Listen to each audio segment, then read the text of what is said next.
Welcome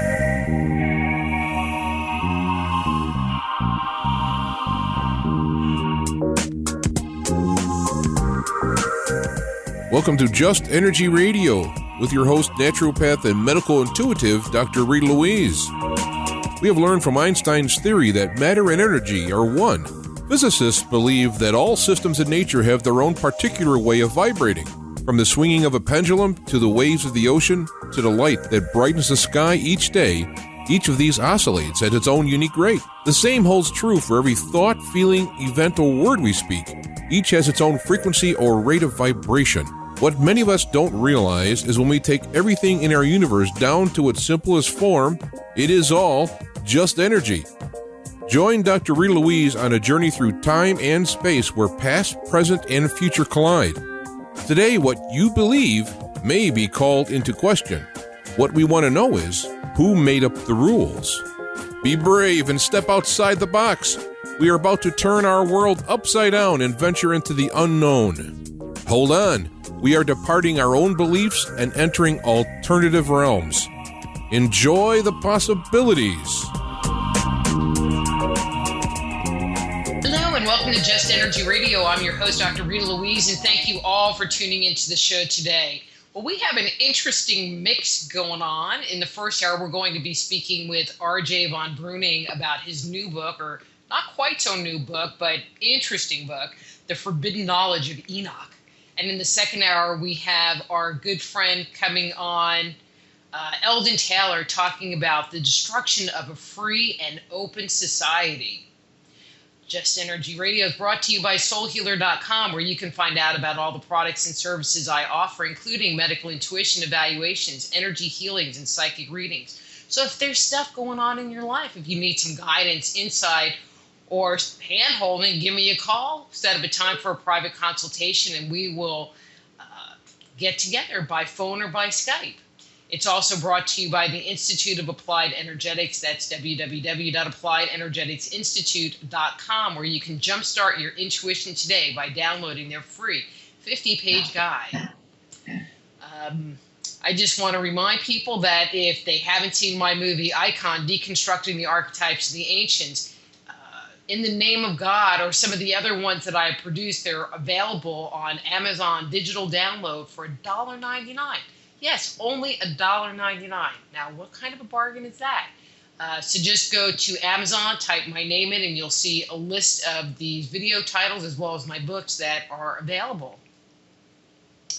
Let me tell you a little bit about RJ and bring him on the air. R.J. vonBruening is a new author and amateur astronomer with an extensive technical background in the electrical industry. He has spent most of his life quietly researching the occult, secret societies, conspiracy theories, and the strange world of the paranormal. His groundbreaking first book, The Forbidden Knowledge of Enoch, is the product of his work and will make you ask the question, is the story of humanity far older and richer than the institutions of society has led us to believe? So please welcome the author of The Forbidden Knowledge of Enoch, R.J. vonBruening. Hey, R.J., how are you? Great. Thanks for having me on your show.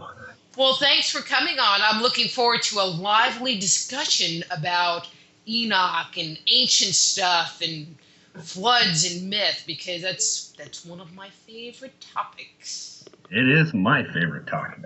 Then we will get along famously. So what got you interested in digging into, antiquity and the Book of Enoch specifically?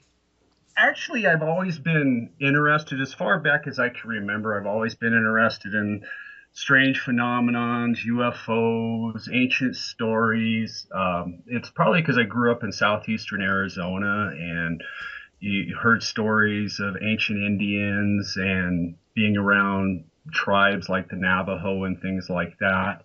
And like I said, it just always sparked my interest. In the case of the Book of Enoch, I had only heard of this book over the years. And luckily, about 7-8 years ago, I finally got my hands on an actual copy of it and had the time to sit down and actually read it. And when I read the book, like most people, it just kind of blew my mind. I was wondering why it wasn't in the Bible, or why I had never taken a closer look at it, because there was just so much fascinating information in it. And it seemed to have more information than most people had been aware of. And that just kind of sparked my interest. The biggest part is when close to the end of within the book of Enoch, there is what is known as the dream vision, or sometimes called the prophecy of the animals. And this is a symbolic or allegorical retelling of the biblical story, where animals represent human beings and men represent angels. And that story just kind of stopped me in my tracks when I read it. And that's what I started focusing on, trying to figure out this strange little story that's told with animals. But see, I find that kind of interesting. If you look at, for example, Egyptian cosmology, we have these half men, half jackal, or, they are a jackal. We see a lot of animal representation, or Native American. You brought up the Navajo. Most of their stories that, are pretty old include animals as part of their narratives. Did that also spark your thought in this whole process? At first, it really didn't. In fact, it's kind of a little of a funny story how I kind of stumbled into this. Oh, excuse me. When I read the dream vision and I started studying it, the original idea I got was to basically hijack it and try to use it to make some type of sci-fi fantasy story. And that's kind of where I got started with. And I sat down and started writing an outline and just trying to throw ideas around and use it. And about halfway through the story, it speaks of a tower that was built and that a god sits upon it. And that kind of stopped me in my tracks. I didn't really know what to do. I couldn't think of anything at the time. The only tower stories I'd ever heard growing up were Tower of Babel stories and similar things. So I ended up kind of just sitting around for a few days trying to figure something out. And then I remembered Zachariah Stitcham's Earth Chronicle series of books. And I remembered he used all those small little ancient cylinder seals and other artifacts, and they had all kinds of pictures. And I vaguely remembered that there were some animals. And I said, well, maybe I could use something like that, or at least give me an idea. So I started looking up, just getting on Google and looking at images of ancient cylinder seals. And at first, I didn't really notice anything. It didn't jog my mind or give me any ideas. And I love ancient artifacts, so I just kept looking at them. And after a few minutes, I started realizing that kind of when you get that feeling that you're looking at something, but you're not seeing what you're looking at. Mm-hmm. And as I went through, eventually I hit the cylinder seal that's actually in my book on page 132. When I saw that one, it just clicked. I saw it, and it dawned on me that the ancient cylinder seals appeared to have the same animals that were in the dream vision of Enoch, in the same situations and kind of describing the same scenes. And that was kind of the catalyst to realize that there was something more here. And that's when I started realizing that, wait a second, Egyptian mythology speaks of animals, the biblical story speaks of animals, and all these other cultures use this animal symbolism. And that's kind of where the pieces all started falling together. And I realized that the symbolism and the story of the dream vision started tying all these little obscure pieces together. And the secret was understanding the symbolism, specifically the animal symbolism, to get you started. And to give a good example of that is within the beginning of the dream vision, everybody agrees that is the Cain and Abel and Adam and Eve story, except it's told with bulls or oxen representing the people. And that's when it started clicking, realizing, oh, the bull symbolism, the animal, that represents the first men. Oh, okay. So bulls represent the first men, and then starting to tie the connection together, realizing that within like Greek mythology, the story of Zeus coming down, turning himself into a bull to seduce a woman. Most of the time, we imagine an actual bull, an animal. But with the dream vision, this gives you the idea that the bull represents the first men. So that story would change, that Zeus came down and changed himself into one of the first men to seduce the women. And that was kind of the catalyst to start unlocking all of this, realizing that the symbolism from the dream vision related to all these other different ideas, and it seemed to cut across the different cultures and societies.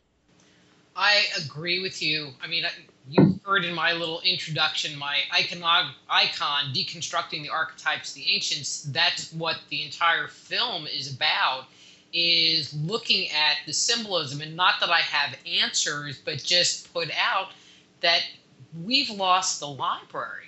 We have lost the library of what the symbols actually mean. And so, but we can look for the symbols and start comparing them together, because we might know what this symbol means. And if it means this here, it's going to mean the same thing over there, because there is this congruency that we find in myth and iconography and these ancient stories, don't you think? Oh, I agree 100%. And the symbolism, following the symbolism, is probably one of the most important points, because this ancient symbolism that's in the stories and on the artifacts is still being used today. We see it all the time. We see it in advertisements, we see it in books, we see it in movies and film. And that's the little piece that starts connecting all this together to realize that it's all part of a larger whole. What that whole is, we're not quite sure, but it's definitely something. There is a lot more mystery there. Hmm.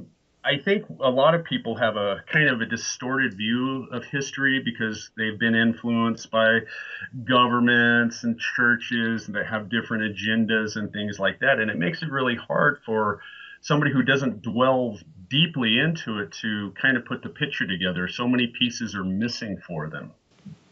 Hmm. Um, well, I want to go ahead and just shift gears here, just to kind of keep things moving along. Um, Individuals like Eric von Daniken suggest that the Book of Enoch describes the interaction of the gods, which are a group of ETs, with the people of the earth. What's your take on it? I pretty much agree with that. I think it's a little bit more complex than how it's typically displayed to the public. Um, I do put forward in my book and keep within the basic ancient astronaut theory that we have a very advanced race of beings that come here and basically set up shop, whether it was a colony, whether it was to just mine to get resources, or the hundreds of other ideas that are floating around out there, is open for debate. But I think the basic idea is correct. Somebody clearly interfered with us in the past, and the stories tell us this. Our ancestors may have called them gods or may not have understood exactly what they were seeing, but they were clearly interacting with somebody. Because we don't just find it in one little tiny place in one little obscure reference. This is found worldwide. All of these stories. Um, was it hard for you to jump on the quote unquote ancient alien boat? Or did you find yourself naturally going toward that? Um,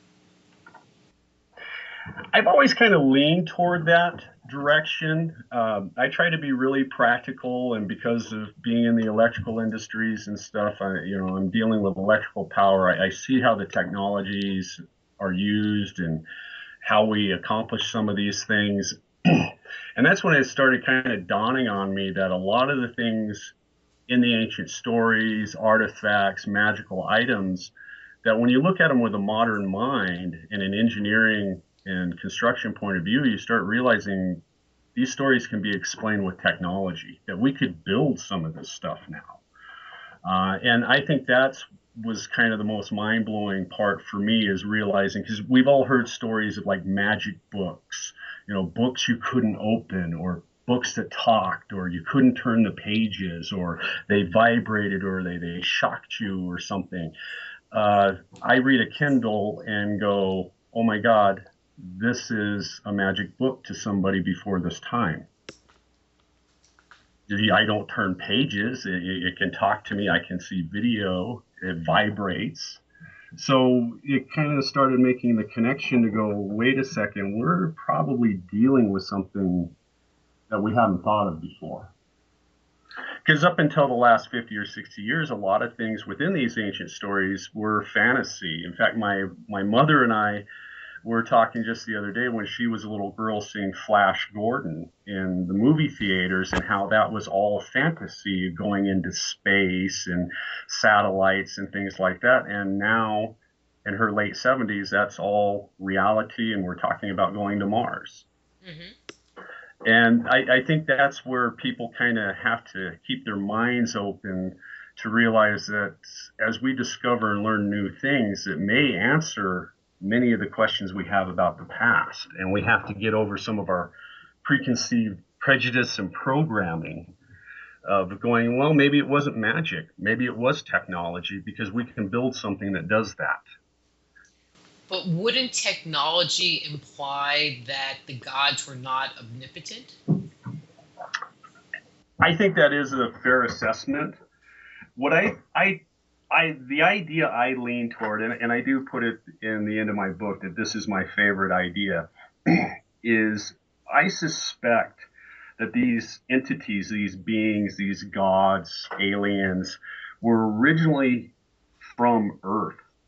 They evolved and developed here 10, 20, 30, 40, 50 million years ago, became technologically advanced, moved out eventually into the solar system, much like we're doing now, and then eventually evolved and advanced to the point where they could move out into the galaxy.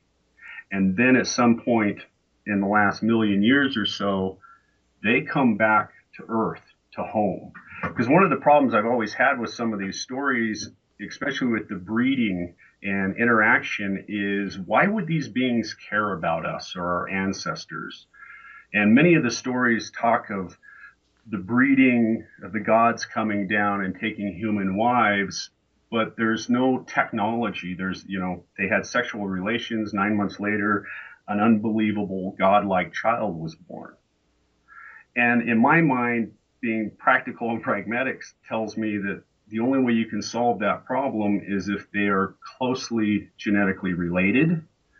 And the easiest way to solve that problem is that they would be from Earth originally.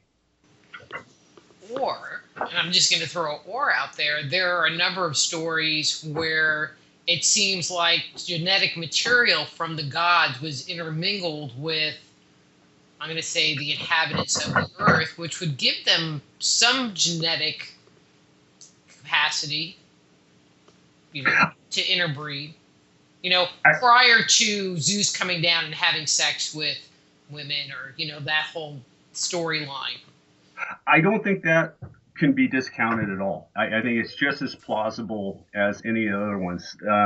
Just like always studying this, the evidence and ideas are so fragmentary of what we have, of what exactly happened then. And if my interpretation is correct, then we're actually talking about events that may have happened 200,000 years ago, or maybe 100,000 years ago. And in that huge amount of time, we understand that not much evidence is going to be left. I mean, even with our own civilization, if we were, like the shows off of the History Channel and stuff, Life Without People, if we disappeared tomorrow, in 5,000 or 6,000 years, you wouldn't even be able to tell we existed. Oh, yes, they will. And they would go, oh, they had the god of the golden arches, and they had a goddess, and her name was Wendy. Because they would find all these plastic styrofoam cups in the dump fills. That's a very good possibility. And the other thing, too, is especially if we were at a very primitive level and started running across this technology we have today, we may end up with the exact same stories of magical books and magical items and holy items and things that could heal or hurt, depending on who knew the right special words or incantations to activate it. Mm-hmm. Exactly. That's a great point. Great point. Okay. Kind of shifting gears again a little bit. Myths from around the world, which we've been talking about, are the stories of the gods. Do you think that these groups are talking about, that these different cultural groups are talking about different gods? No, I don't. And that's one of the main things that I have in my book is I think we are only dealing with one group, that only one group showed up here or evolved here or whichever your interpretation, and that this group ends up factioning into different political groups with different agendas. Within my book, I stay within the book of Enoch, which of course would stay within the Judeo-Christian tradition. We're told about this, one of the major splits of when Lucifer, or the light bearer, and his angels rebel against God and come to earth. This is this original group factioning into at least two different main sections. And I think that's where people kind of get messed up, is that there's just one original group that's factioned out politically with different agendas and different ideas, much like how we are today. You know, we're all the same species, but we have different viewpoints, different beliefs, different cultures. Well, yeah, and with what we have in some of those stories with the battles and the wars and the conniving and cheating and lying and stealing that you find in these stories, it's almost like some of the, and I'm going to say religious wars we have going on right now. Yeah, it's very similar. I mean, there's a lot of cloak and dagger, spying, intrigue, scandal. It appears that human history hasn't changed much in thousands and thousands of years. Agreed. Um, do you think that because we are starting with a base group of gods, that this is why, in my opinion, these stories are so similar around the world? I think so. I think that just given time, that this, even if you had everybody had the exact same story, which a good example would be the flood story, uh,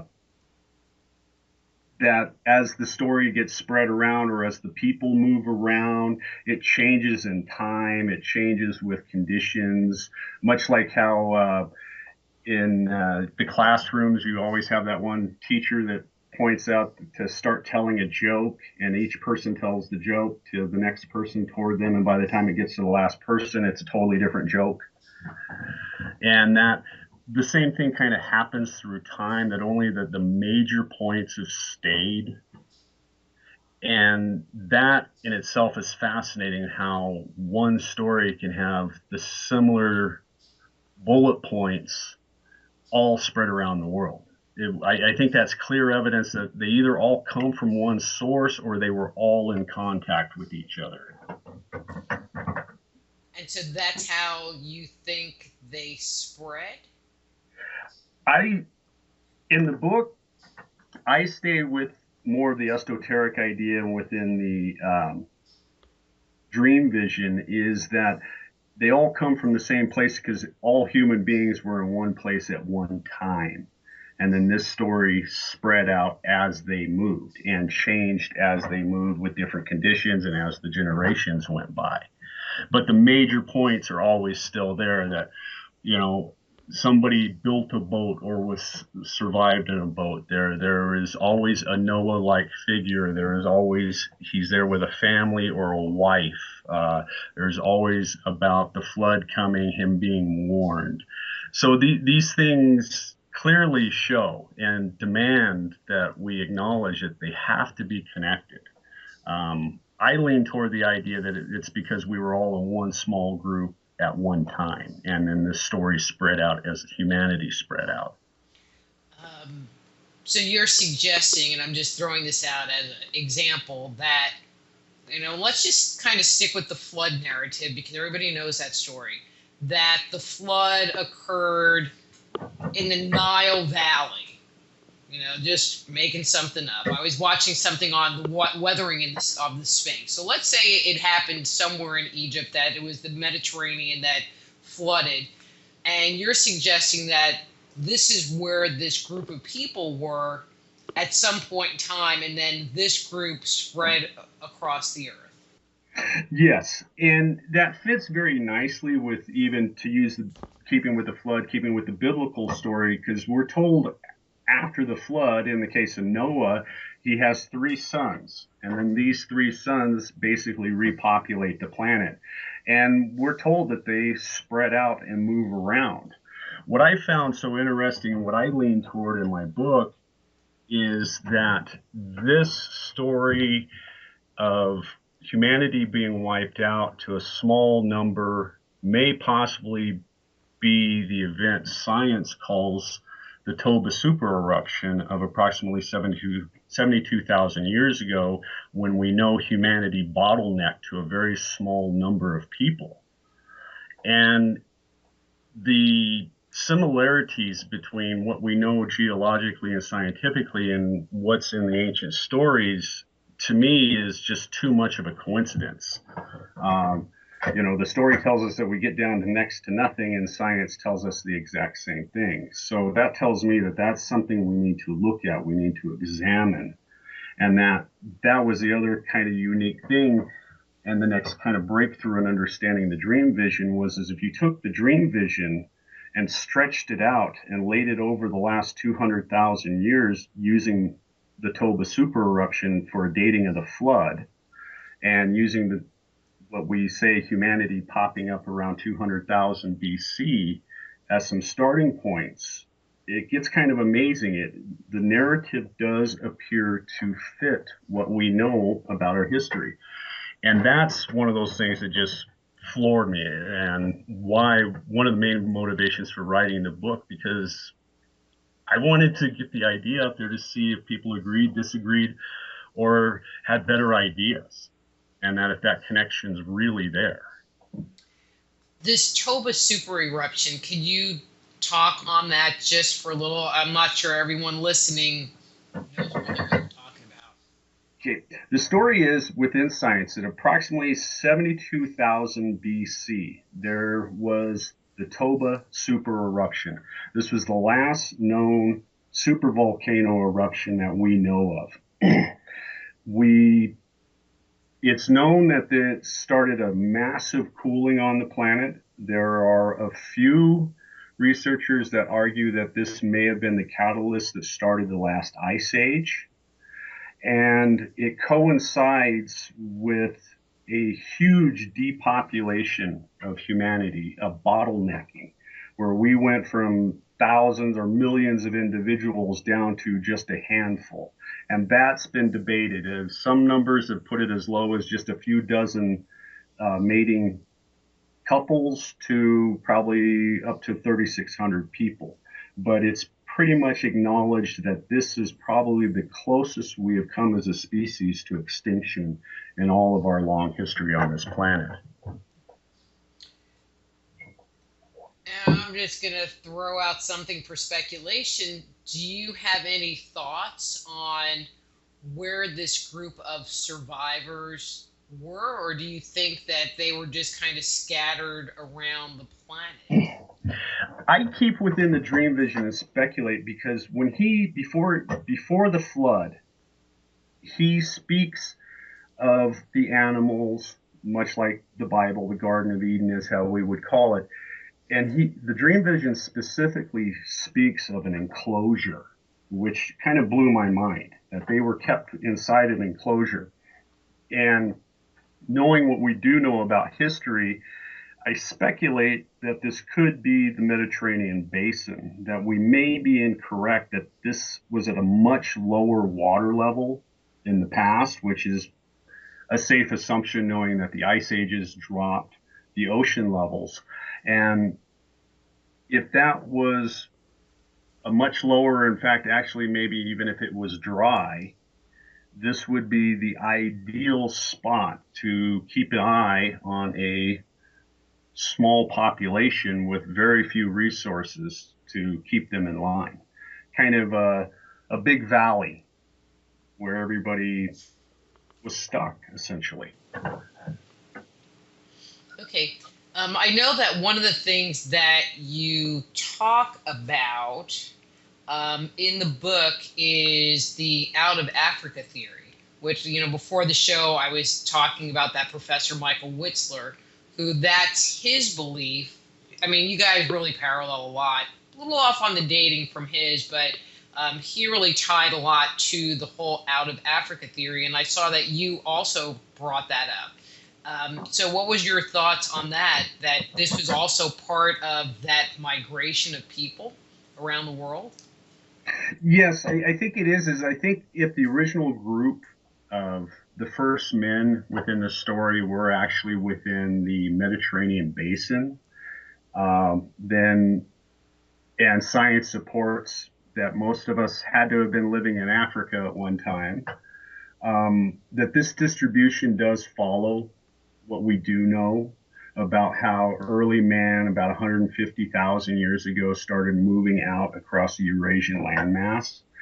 And I tie it in with that this may possibly be because of when the light bearer comes down, or the fall of Lucifer in the Judeo-Christian tradition, and brings knowledge to humanity. This becomes the great age that everybody remembers in Genesis 6, of the great time of the men of renown and the Nephilim and the giants. Well, yeah, and we're going to get to that in more detail here in a little bit. And that the history and the stories all point toward the Mediterranean, Middle East, African area. I think one of the, and I don't think there's much of an argument that that's a major important part in our ancestry and has influenced us. I think the big question is on whether the dating's correct, who's got the right dating, and I think there's a lot more still to be found. Well, and I just appreciate people that go outside, the flood was 11,500 BC or 3,000 BC. I like when people push it out further, personally. Personally. I think it needs to be done because when you look back 3,000, 4,000, 5,000 years, there's very little evidence supporting this stuff. Mm-hmm. And one of the other things, too, is a lot of this relates to the esoteric belief system, which a lot of the branch that most people are familiar with are the Masons. So they're not the only one. But that they also in their writings put all these events much farther back into time than traditionally thought. They think some of these events happened 10, 20, 30,000 years ago, where standard scholarly thinking thinks they only happened 25 or 3,000 years ago. And I think that's where a lot of people kind of get confused or have their problem, because it's hard to go against what you've been taught all your life, to be exposed to a new idea, to go, no, the history may be right, it's the timeline that may be incorrect. Well, we've been indoctrinated into it, like who discovered America? Totally indoctrinated. Well, and that always cracks me up. There was people already living here, so nobody discovered it. Well, yeah. I mean, it's only when the Western world became aware of it. I use that question in presentation. It's like, okay, yell it out. Who discovered America? And every so often, I'll get someone that says, the Vikings or something like that. And I look at them and I go, but didn't you think Columbus first? And then you changed your mind. And they always shake their head. Well, yeah, but I just know better. But it's in there. It's like hardwired. It is, and it becomes so embedded in our culture, because even a lot of the Indian stories will tell you, oh yeah, we ran into people from other parts of the world long before you guys showed up. Mhm. Earlier, you mentioned the Watchers. So, who were the Watchers? And well, let's just start there. So, who were these Watchers? Well, tradition holds that they eventually become the fallen angels. Um, Within the dream vision and the interpretation I give is they are basically guards. They are exactly what they are called, watchers. They are watching over the early humans. And much like the ancient astronaut theory, I keep with the idea that our early ancestors were probably some type of slave or beast of burden that was being exploited. And these watchers, hence the name, were basically guards. And that over time, all the stories tell us that as these watchers are watching our early humans, some type of intimate relationship starts developing between the two. And this eventually leads to a rebellion, and what in the Judeo Christian tradition is Lucifer falling from heaven with his angels. And this is kind of interesting because the book of Enoch actually goes into quite a bit of detail about this event. And once you read it, you kind of realize that, wow, most of the tradition and ideas that we have come from the book of Enoch. This is kind of where all the information is at for this event. And much like the flood story, once you start looking at the symbolism, you start realizing that this is the same story of Zeus and the pantheon of Olympus coming down. You start realizing this is Ra. You're starting to see this is the Samaritan gods, and that these are all the same stories, just like the flood. They're all talking about the same events with the same individuals with the same things happening. And that's where one of the little connections starts making, to realize that there is a series of connections through here and that a timeline can actually be put together. That's what my whole book is about. I'll have to So send you basically talking about the same subject. What? Say that again. So we're basically talking about the same subject in our books. From a In a slightly, way. I mean, my book is all about the timeline, period. Just the timeline. So, but anyway, no, that's why I appreciate when people, have very similar thoughts to me. It's like it makes my day, my interview so much easier. But all right, so we have the Watchers. So how do the Nephilim fit into this whole picture, or are the Nephilim the Watchers? No, this is something I've been noticing ever since I started doing my research and even before I started writing. There's a lot of misconceptions of what exactly is going on here. You have the sons of God. They are the watchers. They are the same as the angels within the tradition. They take human wives, and the first generation of children are known as the Nephilim.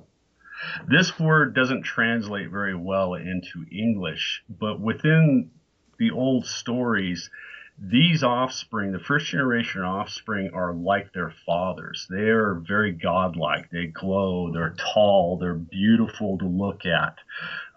They have great strength and great knowledge.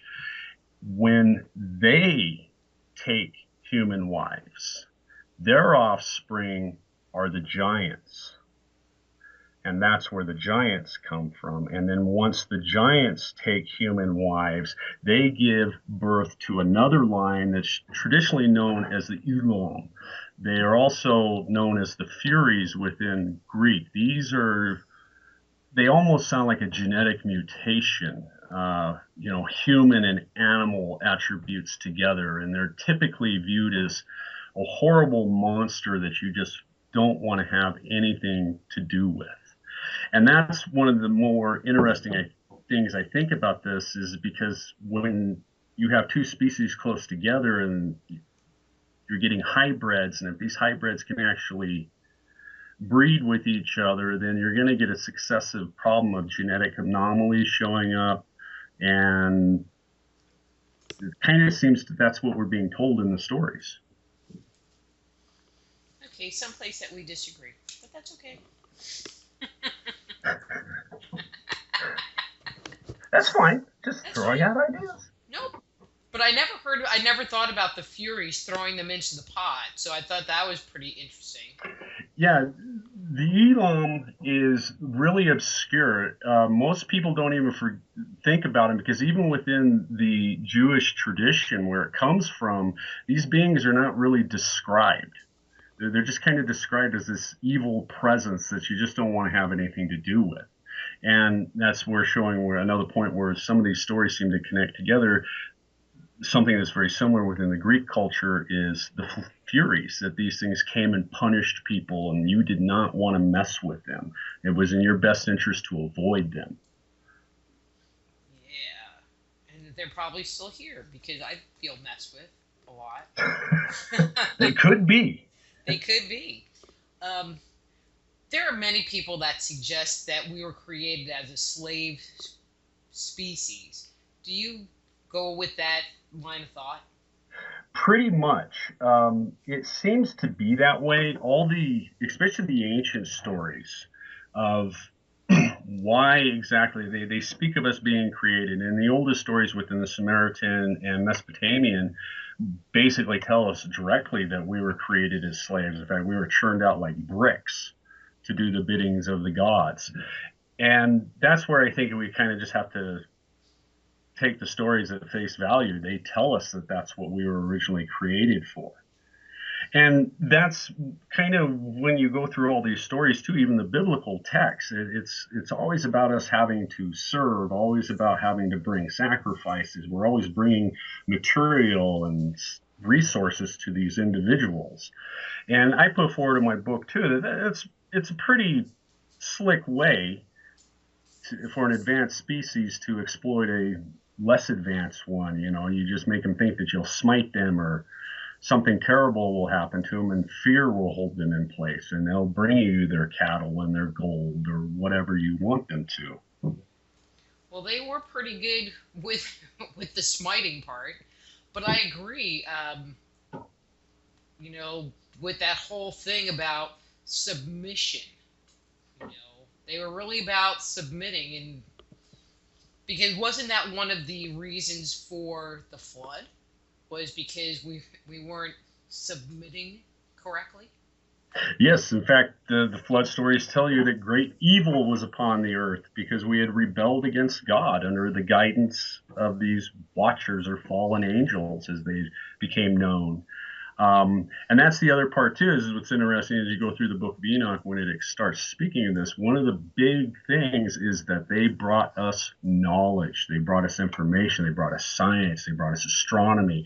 They brought us metallurgy. And I go with that interpretation in my book, that they brought us civilization. And that's where this becomes a very important aspect in this esoteric belief, that this being that the tradition says is the devil may not be that bad. He seemed to have been very beneficial by bringing us knowledge or by breaking the bonds of slavery. And that in many ways we're kind of caught between one group that wants to enslave us and one group that wants to keep us free. But wouldn't it make, I love your comment, but wouldn't it make, I always predicate this statement, no cards or letters, that actually the kinder faction are the ones that have been condemned to the depths of the underworld versus the ones that are currently reigning in power. I think the evidence kind of supports that, because the stories all tell us that they benefited us, and at some point they become bastardized, they become demonized, they become the evil. And I think that's also another example that we're dealing with one group that's broken into factions. We see emotion there, we see hatred, we see very tangible things that we can relate to as individuals, that adds a layer of reality to kind of go, this has to be true in some way, because there's just too much information, there's too much feeling, there's You know, except it's kind of mind-boggling. So you think that the gods were actually that way, and it wasn't us as inheritors of this history that gave them their really bad behavior? No, I think it's always kind of been there. Um, and I'm not the only one to realize that the gods in the stories, regardless of the tradition, are pretty lazy. They don't do much for themselves. They always seem to come and manipulate human beings into doing it for them. And so there just is always this constant type of serving or exploitation or slavery that's always going on. And it's perverse across all the stories. Scary as that is, I always say, the gods were more like, do as I say and not as I do. Because they gave us the laws to live by, but they, so don't kill. It's like, well, wait a minute, they were really good at it. Yeah. And it's much, and I think that's where people need to step back. And that's one of the reasons why I always love science fiction and stuff, because a lot of writers deal with situations like that to where you can get a more general idea of how an advanced species might treat a lesser one as basically like animals, like cattle, something to be used, something to be exploited. Well, we do that with animals on our own planet. Exactly. Scary as that is. So you touched on this, but I'm just going to shift it a little bit. But here's the $1 million question. Why did they come here in the first place? Or based on your assessment, why did they come back here? I think this is home. Within these ancient stories, and even more modern, there seems to be a general idea that something catastrophic happened to these people, whoever they were, that their original civilization may have been wiped out, and that for some reason they had to leave, and they ended up here. They came home to Earth. And that's one of the things where I touch upon it at the end of my book, that something that's always kind of intrigued me about this is these stories, all of them, even within the biblical text to the most obscure ancient texts, there is an emotional attachment from these beings to us and our ancestors. They care about us. And the only way I can explain that is if this is home. Because why would they care? I mean, if we go to Mars, that's not home, so you're not going to be too worried about things. But when you're doing things in your home, you are. And you have an emotional attachment. And I think that's the little tidbit of thinking that most people miss, is that this could be home for them, and could explain why they have the emotional attachment and why they aren't too concerned about what we do or what we care about. Mm-hmm. Good point. So they came back, they made us because they're lazy. But do you have any thoughts on what they maybe want or wanted? At the time, I think they were just exploiting us. One of the things that the Book of Enoch in this interpretation gives forward is that they ended up destroying their civilization. And this is kind of a little bit different than what most people think, is that they came here, they set up shop, they did everything they did, and eventually it turned bad. They had some type of war, and they destroyed themselves. And that these beings are stuck here. I don't go into it in my book, but I do suspect that if these beings are stuck here, and most of the lore tells us that they have trouble breeding, that they may be trying to advance us to save their own species, bring us up to a level to where we can comprehend them and interact and maybe even breed with them so their species can be saved. Okay, well, you just opened a door that I'm gonna step right through and bring a contemporary. Because there are a lot of people that talk about some kind of alien human hybrid program, that's being carried out by the Greys or whoever. Um, do you think that that might be part of the current development of what's going on? It could be, because using the book of Enoch and the dream vision, staying within there, the fallen angels, we are told within the tradition that they are punished. And the first go around, they're not thrown into an abyss or anything like that. We're told that they're physically changed, they're exiled to earth, and they're stripped of their powers. I have to suspect that this is the Greys we're talking about. That what we have here is basically an artificial body that was being used as a prison, as punishment for their crimes against man and beast, as the traditions tell us. And if they blew everything up, then they've lost the ability to get themselves out of those bodies. So I have to suspect that the alien abduction phenomenon, the human hybrid program that we hear so often about, could be these beings trying to create a body that's more like their old one and trying to get out of those. Because within the stories and traditions, we're told that they were punished because they had sexual relationships with humans. And in our minds today, that would be like you having a sexual relationship with an animal. It's not looked very kindly upon, and especially if you rebelled to do it. The punishment would be pretty horrendous. And when you hear the descriptions of the Greys, you're told that these are asexual bodies. I don't mean to laugh. You made that comment, and well, it would be horrendous, and what went through my mind? Unless you're in Mexico. Sorry.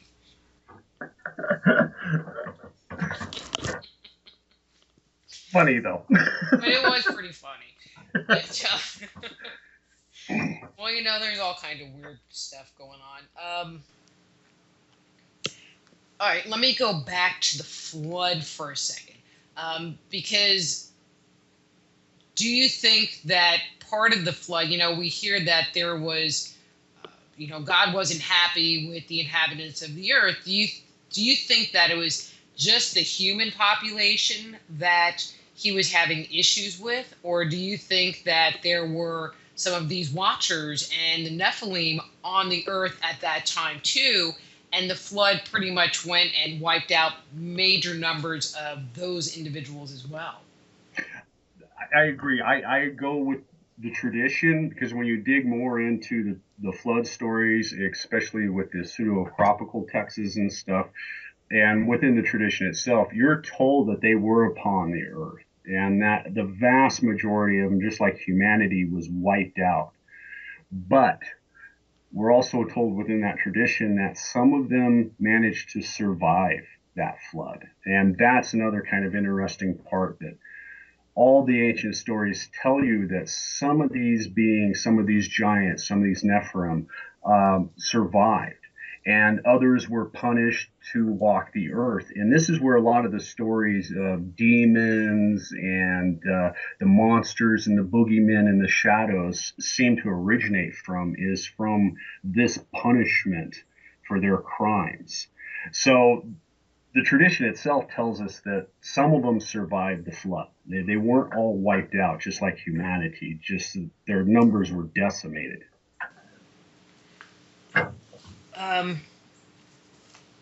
When looking at the mythology, it seems like the stories are, I was going to say so prevalent, but it's beyond so prevalent. Why do you think, or do you have any thoughts of why a belief in or whatever was pretty much wiped out with Abraham and this whole belief in just one God?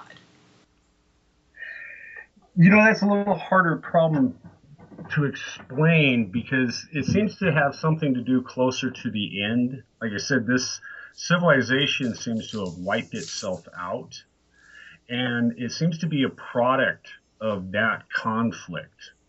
That the ones that we remember and call God within monotheistic tradition starts kind of a PR program, just like today, painting themselves in a real good light and painting the other side in a real bad light.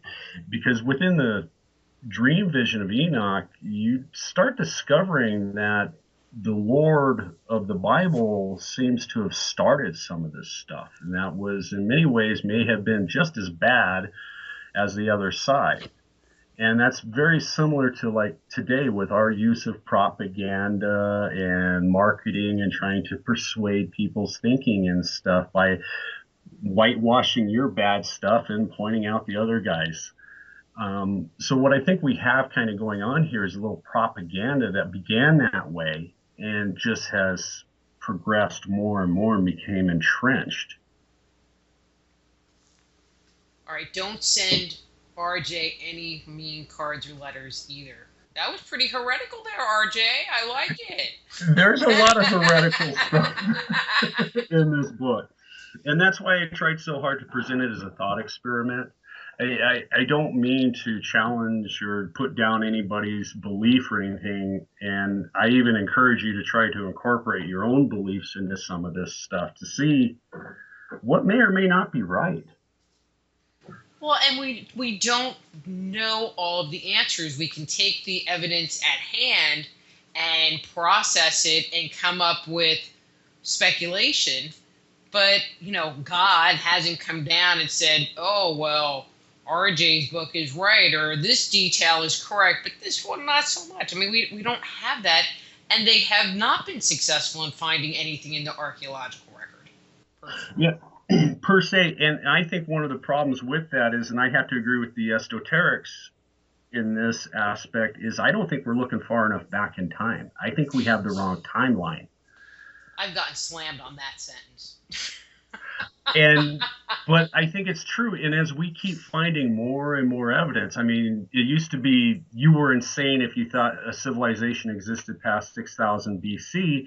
Now we have Göbekli Tepe in Turkey and going, wow, this was built sometime around 9,000 BC. We're finding other evidence of where some type of advanced culture civilizations were running around thousands of years before we used to think.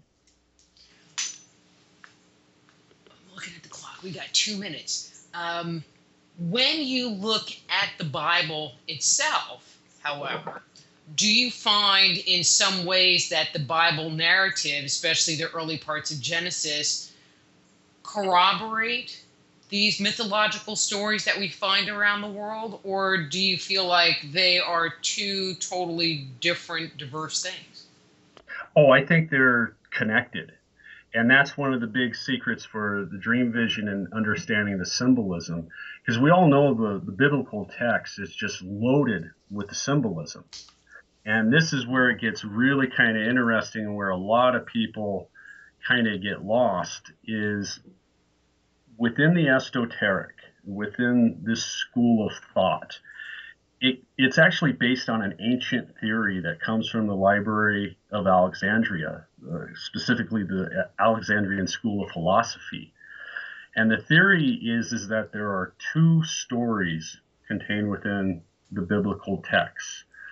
A profane one, a common one for the regular person. That's the story everybody argues about. And then there is a symbolic story hidden within that text. And using the example earlier of the bowl is kind of the example that there's another story within the biblical text. That's really kind of the biblical code. And that's the secret, is you have to unlock the symbolism to understand that other part of the story. And once you unlock that symbolism, you start realizing that everybody's talking about the same thing, that there is a connection. It's just blatantly there. It's kind of next to impossible to miss. Well, on that note, we need to wrap it up because I know the music is coming up, but I don't want you to go because I'm having fun. But RJ, thank you so much for coming on and talking about your book, The Forbidden Knowledge of Enoch. Thanks for having me on your show. I really appreciate it and had a great time. Well, I had a great time too, but you be well, and I will talk to you soon. Okay, great. Okay, that's RJ vonBruening. His website is theforbiddenknowledgeofenoch.blogspot.com. I'll say that again, theforbiddenknowledgeofenoch.blogspot.com. The book, The Forbidden Knowledge of Enoch, and we'll be back after these words from our sponsors.